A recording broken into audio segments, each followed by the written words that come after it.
Welcome back to the WatchWell Podcast. My name is Parker. This is my co-host, Nick. Nick, we've got a good episode scheduled for today. Yeah, I think we do. We do. I'm excited to be back. New year, new goals. Last week was a great episode. We had Nefarious come out, and that was a fun episode. And this week we've got Rocky, starting the year off in the mood of resolutions, New Year's resolutions. So why not be encouraged with a movie like Rocky, right? Yep. And before I Meeting forget, goals. meeting goals. Yeah, we talked about Mm-hmm. that a little bit last week. And then real quick before I forget, how was your week? My week was fine, Parker. You thought I was going to forget, didn't you? I was kind of hoping you kind of jumped right I into did. I jumped right in. episode stuff. So Yeah, we're doing the I yeah, doing got my the hopes up. little fake out here. Okay, cool. So, Rocky, 1976. We're going back a ways. Way back. Way We're back going to the back a 70s. ways. Yeah. Rated PG. Yep. Which this was before PG-13 was a thing. So the PG-13 rating didn't exist yet. So you had Right. PG, PG, and R. Those were Right. the Right. those were the only ratings. So Let's see. IMDb rating 8.1 out of 10 is what I have in our notes. yeah. Yeah, this is pretty high up in like the if you were to pull up the IMDb movie ranking, I think it's top 20, I think. I could be Okay. wrong. But I'm not sure. yeah, I but actually don't know that. 8.1 is really high. So I didn't include that in here. I should have, but yeah, it's really high up there for a good reason. It's probably one of the most well-known movies ever made. But yeah, All so very, very. seven of them? I don't know if all 7 of them are some of the most well-known movies or best loved movies or whatever, but yeah, at the very least, this one and probably Rocky 2 for sure. But Yeah. Rocky 3 is uh, pretty often quoted with the Russian. yeah, yeah. So cool. Rotten Tomato How scores. many? Go ahead. Hold I'm on, hold sorry. on. How many of them have you seen? Have you seen all 7? Or I guess Yeah, if you include the Creed movies, I've seen them all. you've seen them all. Okay, I've seen them all. I think I've only seen Rocky, so Rocky 1, and Creed 1. Oh wow. So I No. haven't seen. That's all So I've seen. are there 7? I'm pretty sure I know there's 1, 2, 3 was the Russian. 4 wasn't he in the cabin? And well, I shouldn't ask you. You don't know, right? Because you haven't Yeah, seen you him. shouldn't So ask me. Yeah, I've I think probably seen clips, but not it's been a long not the time since full I've seen movie. them all. I'm pretty sure maybe there's 5 of them, not 7. And then Creed 1, 2, and 3, I believe. Mm-hmm. Yeah. So I've seen all the Creed movies, and there was a lot of drama when I know we're not reviewing Creed, but it's kind of a spin-off series, and it's important to, Mm-hmm. to talk about and note here, document. But the third Creed movie ushered in some drama from Really. a source that may or may not be reliable. I've heard murmurs and rumors that there was something to do with the rights, and they pushed Sylvester Stallone out of the third Creed movie, and they took the rights from him, or there was something sketchy that happened where he wasn't going to be on the project. So they were going to do something, and they took the rights from him or something like that, and then he decided to back out of the project and was telling people not to go see it. Hmm. Interesting. Normal entertainment industry stuff, but still Very shady. normal, but Yeah. shady. Interesting. Yeah. What was the budget, Nick? I actually don't know what the budget was. Uh, for the time, it was. I don't know. Do you know what the budget was? I don't have the budget in front of me. No, I thought maybe you were putting it off to the side here, but it looks like from what I'm reading, 117 million was pulled in the United States, and then 225 worldwide. Worldwide. Yeah, Is and that so right? that's the Okay. initial. Yeah, that's the initial release too. I don't know, this has been in theaters so many different times at this point that that number has gone up. Mm-hmm. But that's what it made in its initial release, Okay. which is for the 70s is incredible. Okay. Like Yeah. that is No, a that's a lot that of is a money huge back then. huge number for the 70s. And I would guess, if I had to guess, I would say that's in like the 400 million range if you adjust it for inflation. Like if you put it at Right. today's ticket prices, that's probably in like the 400 million range. So that's incredibly successful even in its own time. I wish I knew the budget. That'd be interesting to know to Yeah. do that I think comparison. and I don't, this is kind of just off the top of my head. I think I saw once that it was um, just under a million, maybe. So like in the 900,000 I'm gonna pull it up and see. range. Let me see if I can pull this up quickly, so we can keep moving. Got a lot of stuff to cover here. Let's see. You're right, 960 million. Good call. Well done, Yeah. sir. The 117 was gross US and Canada. Right. So yeah, that's usually called domestic. They Domestic box office. Yeah. North Yeah. American. Yeah. Cool. Awesome. And Yep. then that brings us to Rotten Tomatoes, right? Yep. 92% critics, 69% audience, which is That's kind of surprising usually to me. that's very surprising. That's usually the other way Yeah. around. And especially for a movie that's this loved. Like Yeah. this is considered this not, I mean, among everyone I think I've ever talked to, they love Rocky. I don't Mhm. think I've ever met somebody that has seen it that was like, I just hated that movie. That was not a good movie. Yet Mhm. it's just got a 69%. That's kind of surprising. But so the critical consensus says this story of a down on his luck boxer is thoroughly predictable, which is probably true. But Sylvester Stallone's script and stunning performance in the title role brush aside complaints. So pretty positive consensus there, summarizing all the reviews that they have. But still, that 69% is surprising to me because, um, I mean, so many people love this movie and love Yeah, it's the very well loved. series. That's right. Yeah. For So sure. yeah. Do we even, I mean, it's, I mean, 1976, it's that old. Do we need to even go into the synopsis, you think? Now I think people should probably know it, but just know it's a boxing movie. If you don't know, you should probably go. You should go. You should go watch Rocky before listening to this episode. And if you haven't seen it yet at this point, and continue to listen, and spoilers are on you at this point if it's from the Right. 70s. So, For sure. which we say that every episode anyway, but this one especially shouldn't really. You shouldn't really be concerned with spoilers for a 40-year-old movie. So, Cool. All right, so we've got a few themes that we're going to talk about today in this episode, and I'm just going to rattle them off. There's 5 of them, and then we can go one by one. The first one is, why does the film open with an image of Jesus but never return to it?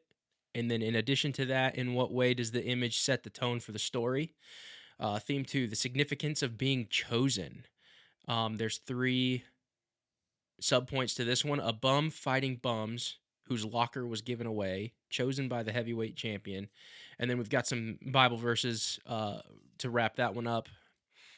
And 3, how to turn your life around. 4, the fear of dying without living. And then number 5, how Rocky's success sends Paulie in a downward spiral and a sense of entitlement. mhm. So let's just jump right in, Nick, because this is, most people have seen this movie. I don't think we need to go through the characters. So let's just jump into number 1. Why does the film open with an image of Jesus but never return to it? In what way does this set the tone for the story? Yeah, and that's something I just wanted to talk about because um, I'd seen it. So I watched it, just a couple nights ago to get ready for recording this. And I'd seen it before. But when the image of Jesus popped up on the screen at the very beginning, I was surprised because I didn't remember it being there. And I don't remember where I was when I saw Rocky for the first time, um, the opening scene, the opening image of the movie, is a picture of a painting of Christ. And so for those people that would call that a second commandment violation, for a lot of our reformed friends, sorry, don't watch Rocky.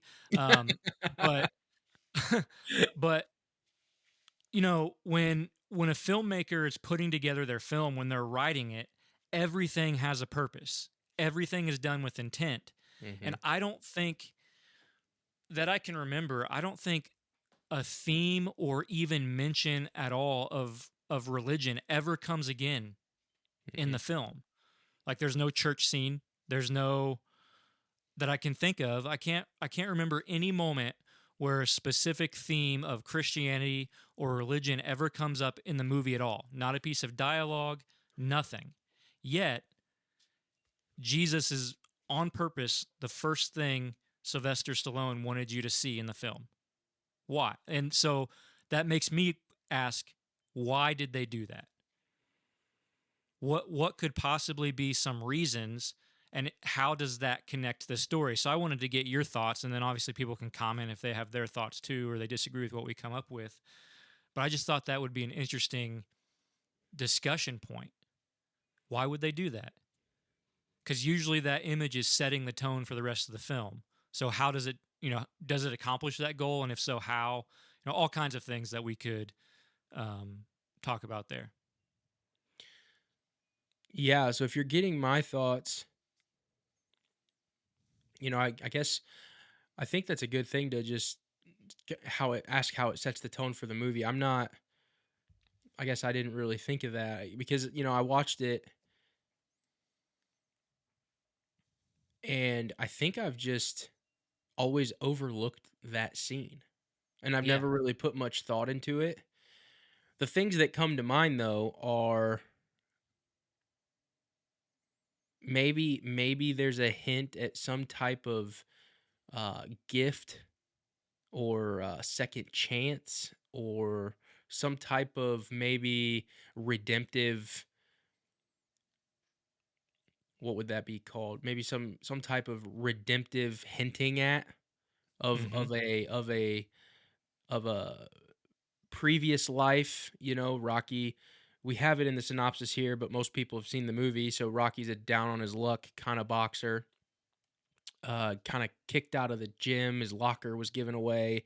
He's fighting like kind of has been fights and all this stuff. And I guess there could be a link between the first frame of the movie with a free gift of the title Mm-hmm. with a nudge towards maybe a redemptive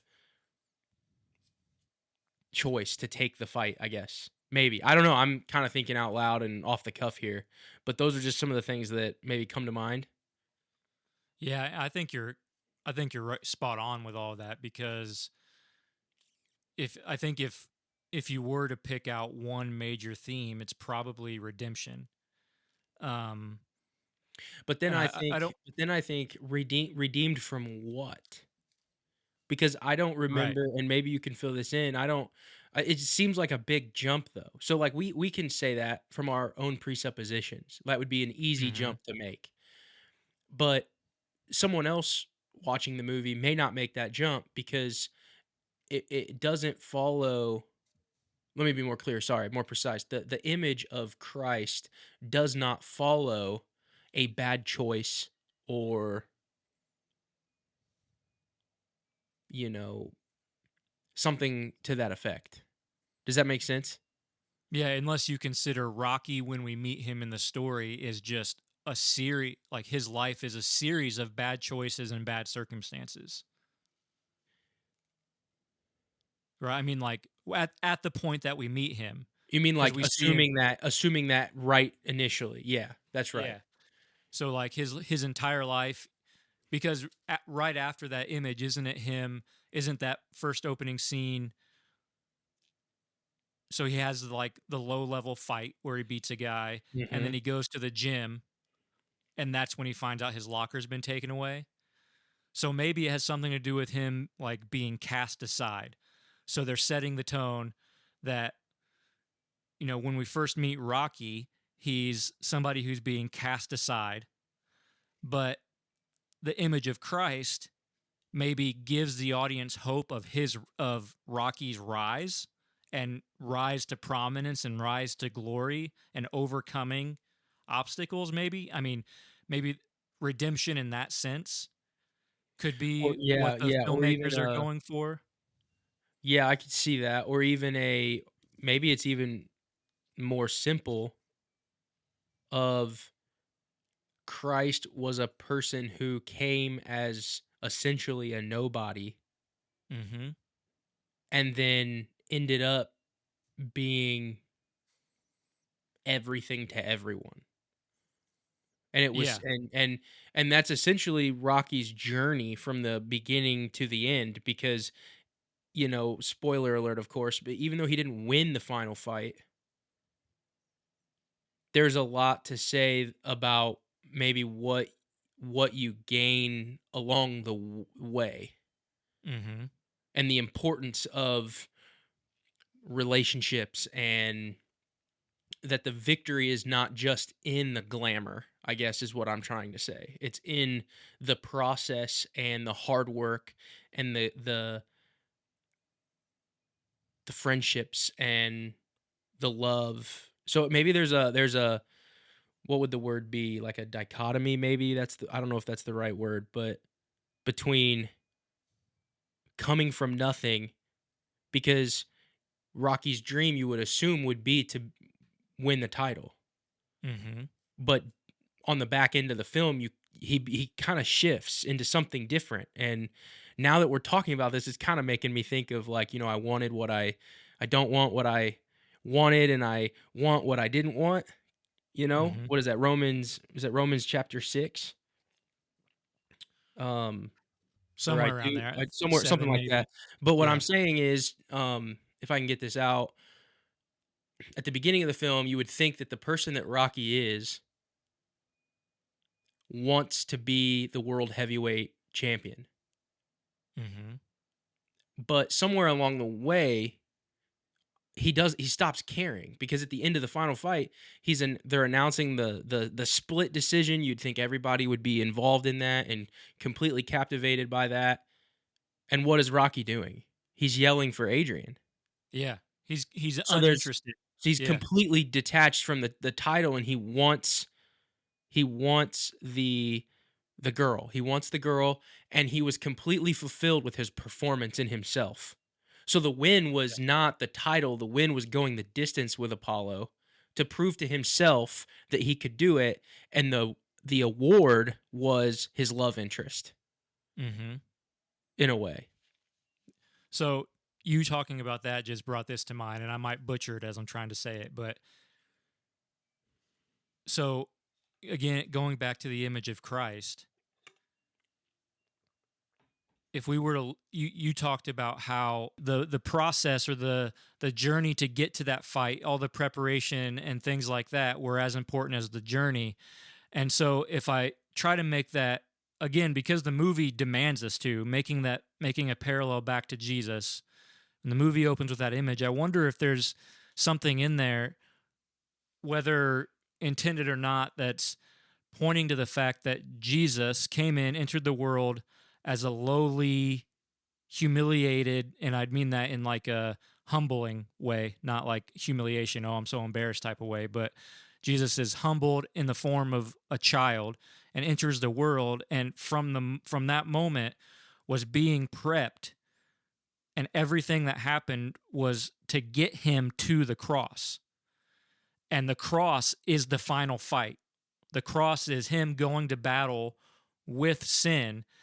And even though in that moment it appears sin won because Christ died, Christ had ultimate victory over sin because of his death. He went the distance and then ultimately overcame that and was greater than given glory, set at the right hand of God, um, as a result of that. So I wonder if there's parallels there to that. So Christ being prepped and prepared, going the distance with sin, dying on the cross, and then rising to even greater glory. And then obviously for us as Christians, he gives us a gift and allows us to share in that glory and gives us himself and his love and salvation, because of that victory, because he went the distance. But I'm wondering if there can be parallels made between that journey, Jesus's journey, and the journey of Rocky getting to that fight, and even though he seemingly loses the fight,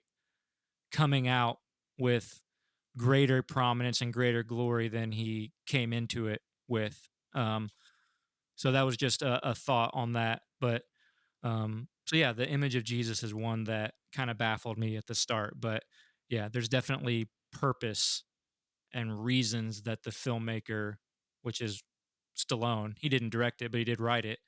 Um, Reasons why he would have included that for sure. Yeah, but it's good to point out because, as you stated at the very beginning of this, it's not often that you see something in the first frame of a movie and then it not even come up in the movie after that. Like, not Yeah, never even just in the yeah. dialogue, there's no other church scene, like you said. There's no, I don't remember even a prayer, like Huh. a prayer before the fight, or, you know, some movies to demonstrate some type of culture. There's like a hard Catholic theme or a Christian theme or some type of religious theme to help Yeah. help us understand who the characters are and maybe to relate a little bit deeper than just, this is John and he likes to do these things. You get to kind of Mm-hmm. connect on more of a human level because people are different and they have a bunch of different characteristics. And I don't know, it's just not, I'm glad you pointed that out because it's not very often that you see that. Mm-hmm. Absolutely. And who was so? I actually wanted to say this, and it just came back to mind. But you said when Rocky at the end, when everyone should be focused on the judge's decision, right? They went the distance, and now it's time for the Hmm. judge's decision. What's he concerned with? The girl. Right. In a similar way, everyone's focused on the death of Christ. What is he concerned with? His bride, the church. Hmm. That's And right. that's what he's ultimately trying to gather to himself is the church. Just like Rocky is calling out to Adrian, Jesus is calling out to the church to come to him as his bride. That's right. Um, Hmm. yeah, interesting. Super interesting, man. Yeah, Okay, so the significance of being chosen. yep. So, how does Rocky get the fight to begin with? Just well, Apollo saw him fight and then chose him. Yeah. So Apollo had a fight canceled, and then he's trying to find a. Does he actually just chooses him from a list of names, right?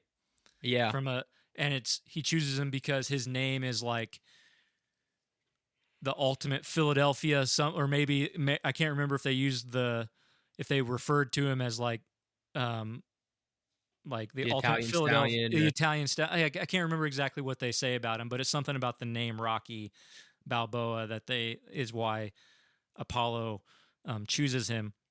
But it's that choice, something that Rocky had absolutely nothing to do with. Rocky had no influence over the fact that he was chosen. Like he was a name on a list to Apollo, and Rocky didn't pick his own name, anything. He had nothing to do with why he was chosen. Yet it's the choice of the champion, the choice of Apollo that brings Rocky into prominence, that brings Rocky into this amazing position where he can attain and achieve something amazing. So it is the choice of Apollo in the film that ultimately transforms Rocky's life because the film is about how Rocky seized that opportunity. He trained hard. He was working to actually be in a position where he could compete and where he could achieve something amazing, but he literally had nothing to lose. Like the story is he's a bum, right? He's a nobody, and the choice of the king, the champion. I'm getting ahead of myself. The choice of the champion is what made Rocky no longer a bum. It's not Rocky's effort. Sure, he put effort forward and he took advantage of the opportunity, but it wasn't Rocky's effort that brought him to prominence. It was a choice of somebody else and a choice that Rocky had nothing to do with because he was just a bum who was fighting other bums and he wasn't even important enough to keep a locker in the gym, right? Wasn't even important enough. But as soon as I keep saying the king, I keep getting ahead of myself because of where I'm going with it. But um, as soon as the champ chooses Rocky, that all changes. his status is forever changed. And he could have gone in there and been knocked out in 2 seconds in the fight, and Rocky's status was still changed. No matter what happened in that fight, Rocky was forever changed. And so it is a choice by someone else that gives Rocky his prominence and his new found value.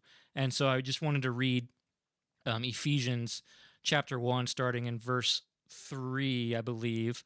And it says, "Blessed be the God and Father of our Lord Jesus Christ, who has blessed us in Christ with every spiritual blessing in the heavenly places, even as he chose us in him before the foundation of the world, that we should be holy and blameless before him.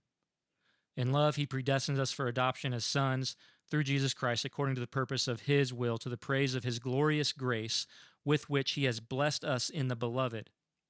So God, the Father, through Jesus Christ, has already blessed us with every spiritual blessing, even as he chose us in him before the foundation of the world. And this is part of Paul's introduction to the church of Ephesus. So his letter to the Ephesian church, this is his introduction, and he's introducing what he's going to talk about later, and he's giving the church confidence of who they are in Christ. So you could go through this and pick out words and in this intro and say, what is the identity of a believer? Well, first, blessed. Okay. You've been blessed with every spiritual blessing in Christ. Okay. What else is the identity of a believer? Well, he chose us in him. So you are chosen. And it's just as you have been blessed, you have been chosen. So it is this choosing of God that forever changes your status and forever changes your value, apart from anything you could have ever hoped to do. Because just as his blessing is every blessing, which means there's nothing you can do to earn the blessing if he's given it, it says, even as he chose us in him. So there's nothing you can do to earn his choosing either. So just like Rocky couldn't have any influence over the fact that he was chosen by the heavyweight champion to rise to this moment, rise to the position of prominence and fame, we have no influence over the God who has chosen us and given us a similar prominence, a similar position of influence, and a similar position of glory right with him. And so he's chosen us to be his, and nothing can take that away from us, even when we fall on our face, even when we absolutely fail. And we do have choices to make. We can rise to the occasion and try to live holy lives and do what he expects of us, or we can fall on our face.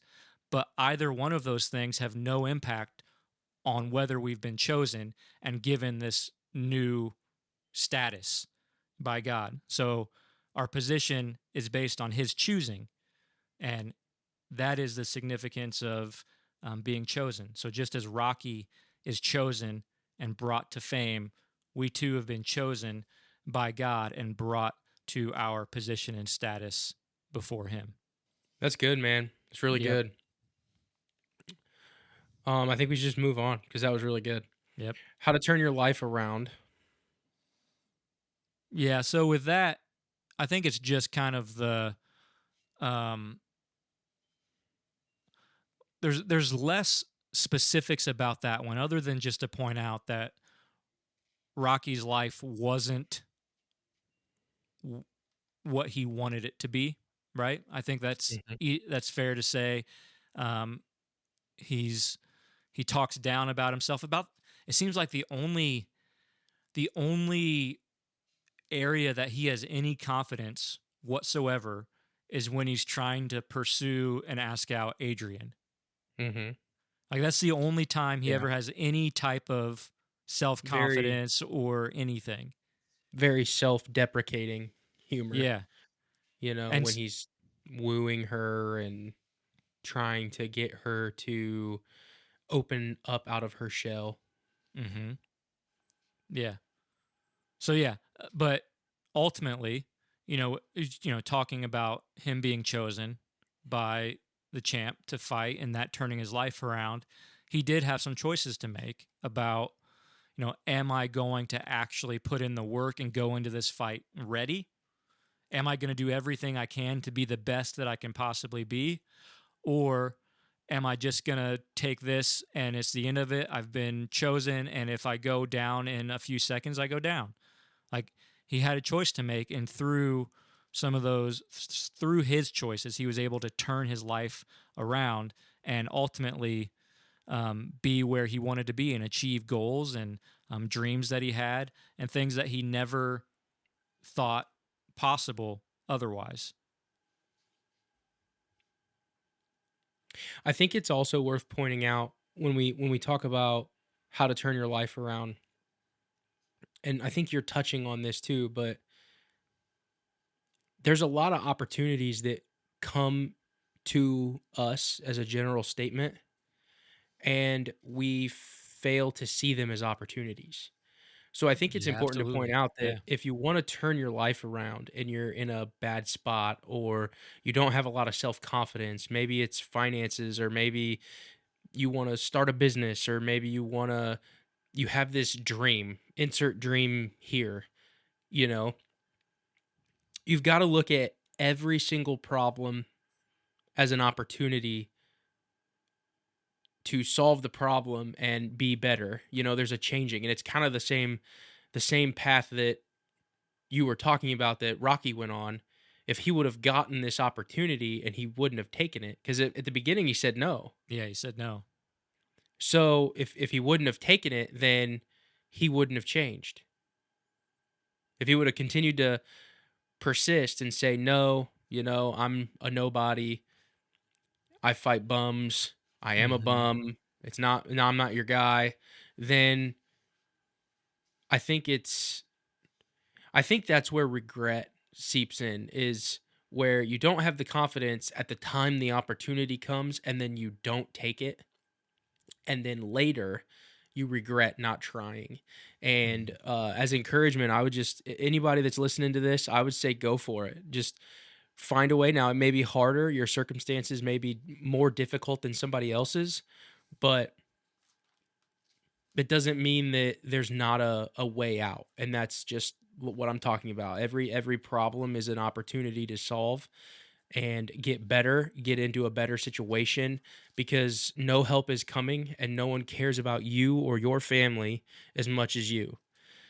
So it's on you, and I think ultimately that's kind of how God designed it, is for us men to get to the point to where I'm remembering back. I know I'm flipping movies here, but that's what we do here at the WatchWell Podcast. We string movie scenes together to help us understand the world a little bit better. Nick, when was the last time you watched Transformers? The very first one Oh, with it's Shia LaBeouf. it's probably been like 10 years or so. Okay, so maybe I can explain it and maybe you'll remember, maybe not. But so it's Shia LaBeouf and Megan Fox. Okay. Hmm.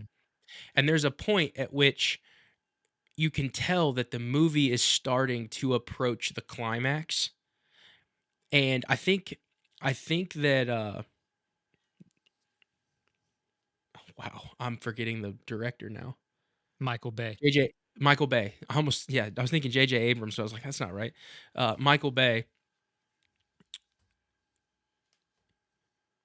captured this feeling in this scene very well, where Bumblebee pulls up, he drives up and he slides into the parking lot and the door opens. And Megan Fox's character kind of has this look of reservation and hesitation on her face. And Sam turns to her and says something to the effect of, 20 years from now, are you going to want to look back and say you had the guts to get in the car? And I kind of think that that's how we should start looking at, especially men, how we should start looking at the opportunities that come our way. And we need to think, right now, I may be insecure, or I may be not the man I need to be to tackle this. But through tackling it, I will become that person that I want to be. And that's the process that Rocky goes on, is through the training, he becomes a different person, and he elevates to meet the challenge.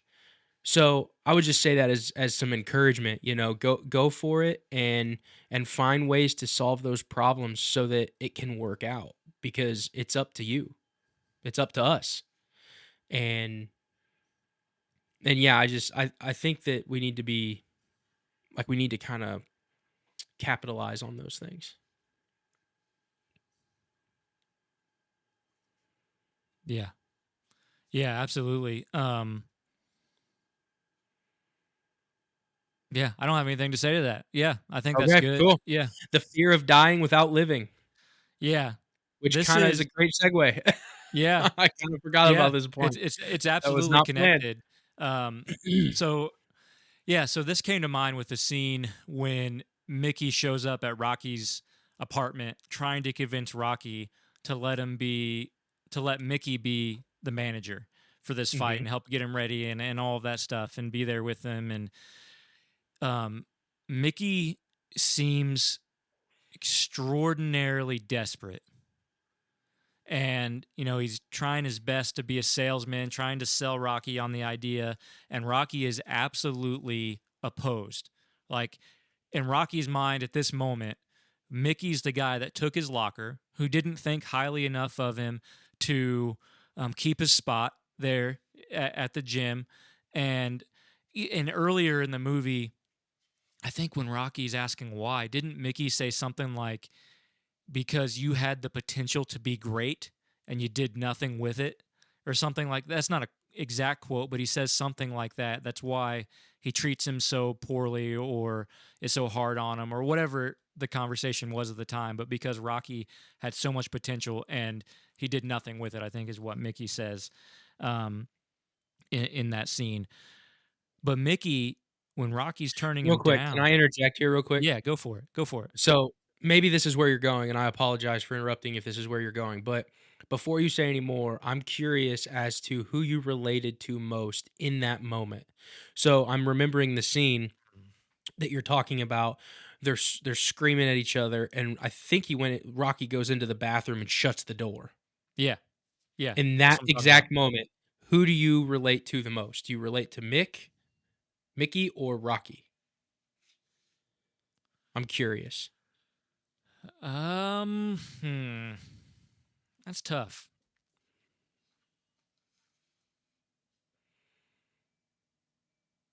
Well, you're thinking I'm gonna say that I related to Rocky because Okay. and well, you know what? Maybe not. I'm not gonna tell you yet. I'll say I relate to Rocky the most, but I'm not gonna tell you why because it Okay. flows into our next point really well. Yeah. So So I'm not really sure who I related to most. I kind of when I was watching that scene, I don't think I could put myself in either one of their shoes much, like in terms of relating it to my own experience. But I could definitely I felt for both of them because I could see, like, on their own terms where their reactions were coming from, if that makes sense. Like, I didn't relate that to makes it in the sense. sense of, man, I really feel like I could put myself in their shoes. I didn't feel And like that. that's more of what I meant is whose Yeah. point or whose side did you understand the most? Who had the more uh correct point to stand on is really what I was getting at. And Yeah. whose side did you pick? Because Yeah. I felt myself aligning more with Rocky than Mickey.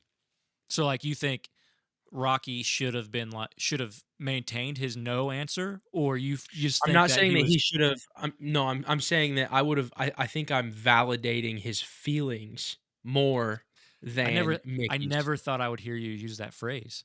I can.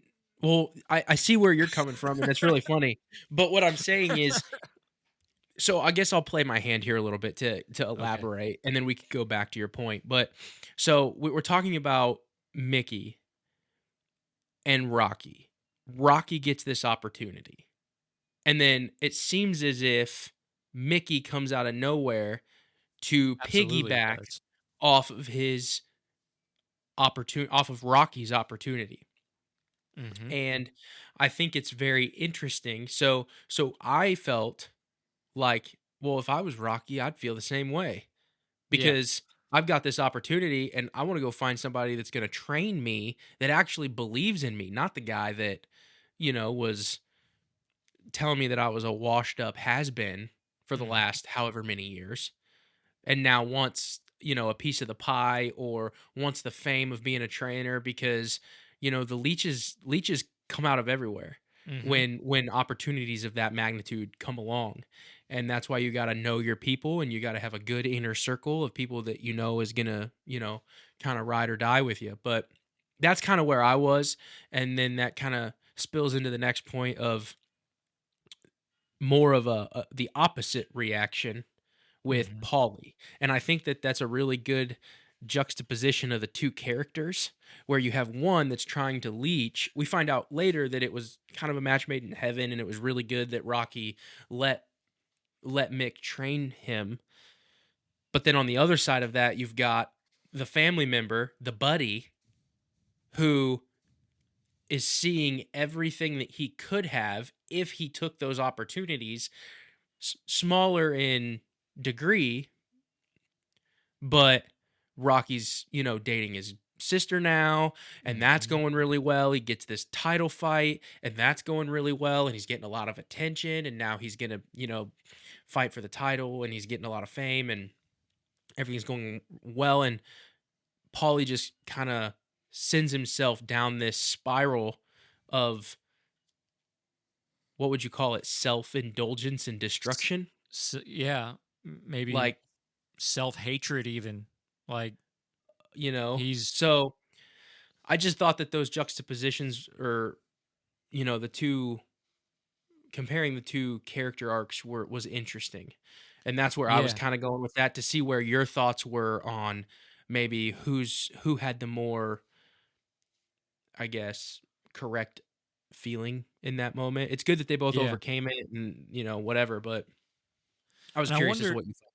I wonder if when so in that blow up where so before that point where Mickey tells Rocky that he had potential and wasted it, I wonder if anyone before that moment had ever told Rocky that he had potential. Like That'd be interesting. Yeah. even though it was in like a kind of this is why I'm treating you poorly kind of way, or like Hmm. almost like a tough love maybe My was the actions are motive. justified.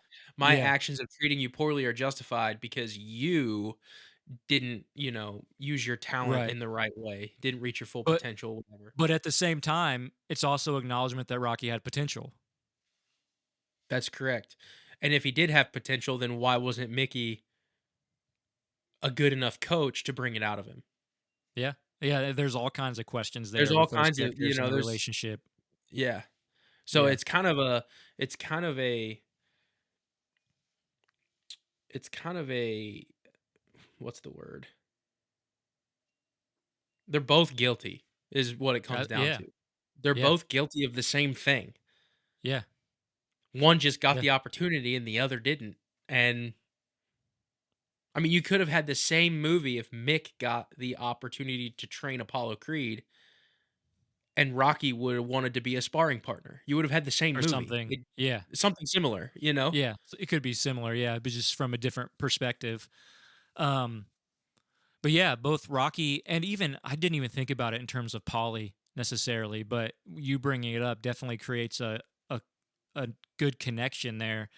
Um because I think part of Polly's being mad is kind of like his friend passing him by, right? Like his friend leaving him behind, and not even that Mhm. there's anything that could be done about that, but like, and I think I could relate to that. I mean, I've never been like had any outbursts or anything. I've never swung a bat at a lampshade or anything and tried and property destruction or anything like that as a result, but just that idea where somebody that once considered yourself on even playing field with is kind of passing you by and moving on to bigger things that a friend or family or whoever it might be that can be definitely be a relatable and difficult thing to go through. See, I don't even know if I give Paulie that much credit. I think I think that what you're saying would be true for the reasonable person. To be introspective and say, "You know what? It is my fault. My life is the way it is because of me." And that's essentially what you were just laying out. But what Paulie does is he goes back to, it's not fair that he got this opportunity and I didn't, and he's my friend and he owes me something, whatever.